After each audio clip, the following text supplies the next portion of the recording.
Va ora in onda Viaggiare sicuri e informati. Benvenuti a un nuovo appuntamento con Viaggiare sicuri e informati, questi paesi che affronteremo nell'edizione di oggi di lunedì 6 giugno 2022. Repubblica Popolare Cinese. La normativa cinese in materia di prevenzione e controllo del Covid-19 è soggetta a cambiamenti anche repentini e senza preavviso in funzione del quadro epidemiologico a livello locale. Le aree che in base al numero dei contagi sono considerate a rischio possono essere soggette a misure di prevenzione e controllo estensive che potrebbero includere anche tamponi di massa, chiusure di luoghi pubblici, interruzioni dei trasporti o limitazioni degli spostamenti.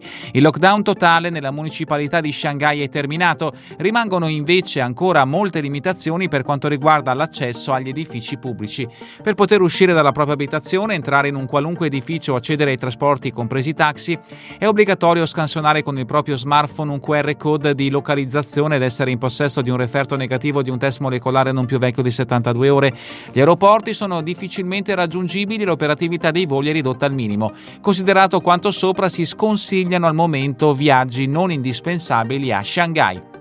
Si ricorda che il Consolato Generale d'Italia ha attivato 3 linee dirette di emergenza dedicate ai connazionali e raggiungibile 24 ore su 24, 7 giorni su 7 al numero +86 1390 199 3054.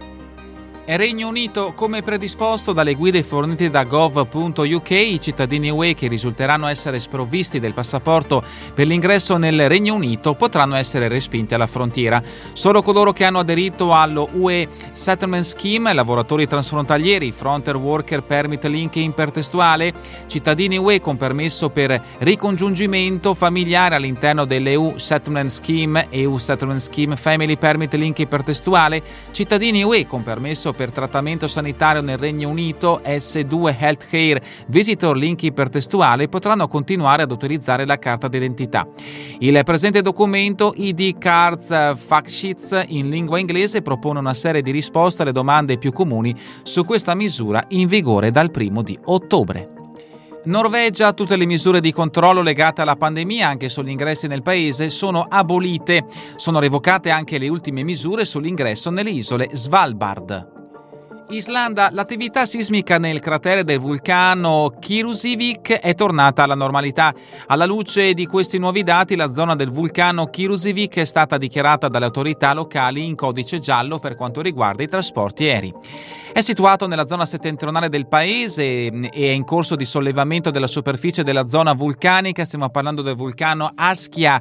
La deformazione totale ha raggiunto i 7 cm e risulta verificarsi ad alta velocità. Non si registrano al momento eruzioni, tuttavia è difficile prevedere come evolverà la situazione. La zona del vulcano Askja è stata dichiarata dalle autorità locali in codice giallo per quanto riguarda i trasporti aerei.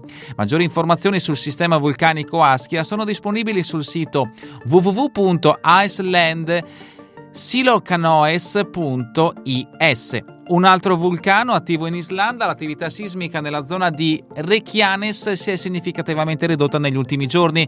Di conseguenza la zona vulcanica di Reykjanes è stata dichiarata dalle autorità locali in codice verde per quanto riguarda i trasporti aerei. La protezione civile islandese mantiene ad ogni modo il livello di allerta come incerto per la suddetta zona. Repubblica di Corea, aggiornamento Covid-19.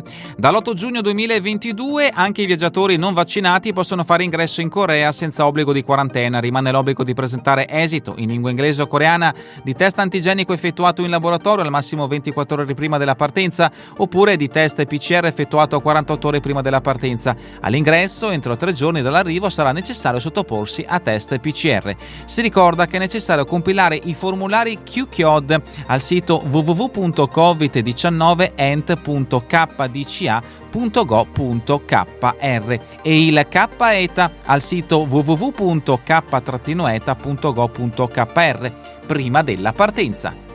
È davvero tutto per questa edizione di Viaggiare Sicuri Informati. Vi ricordo che le notizie sono tratte dal sito viaggiaresicuri.it. A voi tutti un buon proseguimento di giornata, in compagnia come sempre di Radio ABM, la web radio dell'Associazione Bellunesi nel Mondo. Avete ascoltato Viaggiare Sicuri e Informati.